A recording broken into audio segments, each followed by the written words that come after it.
Let's set the scene. It's February 1st, 1979. The streets of Tehran are just a sea of humanity. Millions of people are all there for one man, a leader coming home after 14 long years in exile, a man who is about to change absolutely everything. But what he said in that moment? Well, nobody could have seen that coming. So, picture this. He's on the plane, about to land. A journalist leans in and asks him, "What do you feel seeing millions of people waiting for you?" And his answer is just this one single baffling word, hetch, which means nothing. He feels nothing. And we're not talking about a small crowd here. The estimates say around 5 million people poured into the streets to welcome him back. Just try to wrap your head around that number. A crowd on a scale that's almost impossible to imagine, all for him. So that's the big puzzle we're going to dive into. Who was this man, Ayatollah Ali Khamenei? How could he inspire a revolution, command this incredible loyalty from millions, and yet, at the peak of it all, feel so completely detached? To get to the bottom of the revolutionary, you first have to understand the scholar, because believe me, his journey starts long, long before he ever got on that plane back to Tehran. So let's rewind the clock. Ruhollah Mousavi was born way back in 1902 in what was then called Persia. And tragedy really strikes early in his life. His father was murdered when he was just an infant, and then his mother died when he was a teenager. He was raised by his older brother, and from a young age, he dedicated himself to religious study, moving to the holy city of Qom in 1922 to really begin his life's work. In Qom, he just dove headfirst into his studies, philosophy, law, ethics, and quickly made a name for himself as a brilliant scholar. He got married, started a family, and eventually took on the name Khomeini after his hometown. His knowledge and wisdom grew so respected that he earned the title of Ayatollah, which means sign of God. It's one of the highest honors a Shia scholar can achieve. But he wasn't just going to stay a quiet scholar. Nope, he was about to become a political firebrand.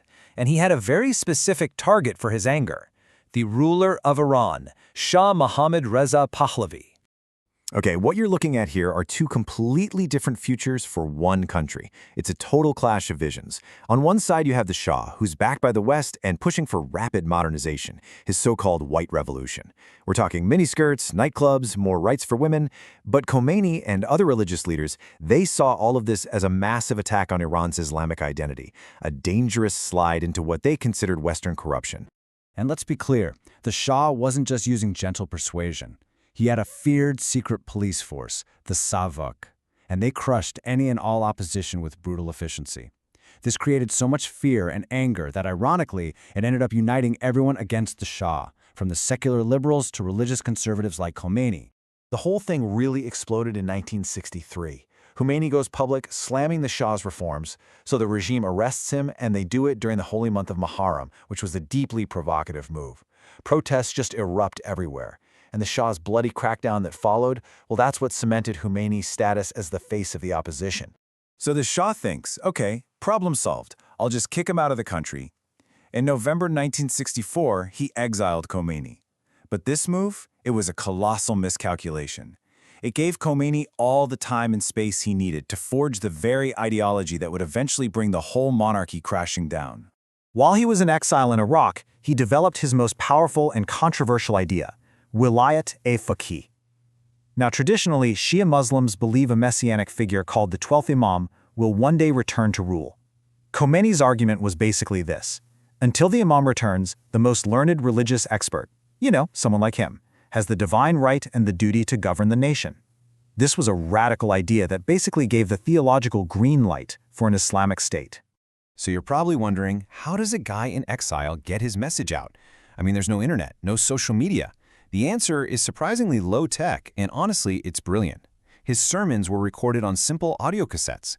Those tapes were then smuggled into Iran, where they were copied and passed around by the thousands, reaching every town and village, and especially finding a huge audience with university students.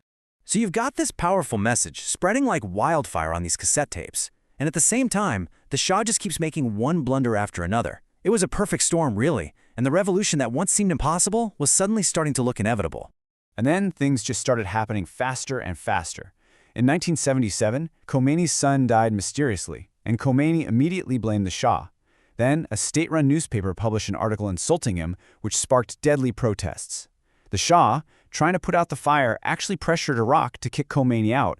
But this just made things worse, because he moved to Paris, where he suddenly had access to the entire world's media. By January 1979, the country was paralyzed by strikes and protests, and the Shah finally fled, paving the way for Khomeini's return. And once he was back in power, the changes were swift and they were profound. The hijab became mandatory for all women, laws that protected women's rights in marriage were thrown out. The revolutionary slogan of freedom was pretty quickly replaced with chants of death to America. And officials from the old regime, like the head of the Savak, faced firing squads. But not everyone who marched for the revolution was happy with how things turned out. This quote from a student really captures that sense of disillusionment.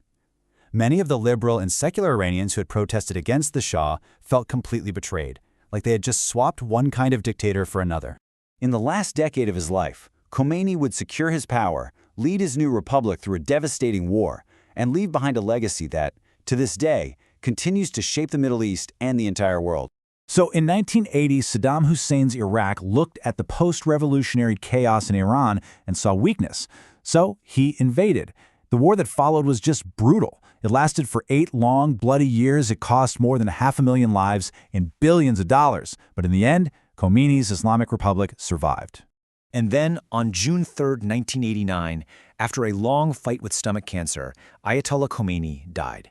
The news was announced on the radio by a weeping newscaster, and it just plunged the entire country into this state of profound collective grief. The scenes that followed his death were, well, they were just unbelievable. An estimated 10 million people, that's a full 1/6 of Iran's entire population at the time, poured into the streets for his funeral. It's one of the largest funerals in all of human history. It just goes to show you the incredible, almost spiritual grip he had on his followers. And this quote right here, it really sums up his entire worldview. He didn't see his revolution as just something for Iran. He truly believed it was a global turning point, the beginning of a new age, where the oppressed people of the world would finally rise up against the powerful. And so that brings us back to his own words, and it leaves us with a final, really complex question. Looking back on it all, was he right? Was it the century where the oppressed finally triumphed over their oppressors?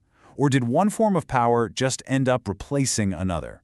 That is the complicated and still hotly debated legacy of Ayatollah Khomeini,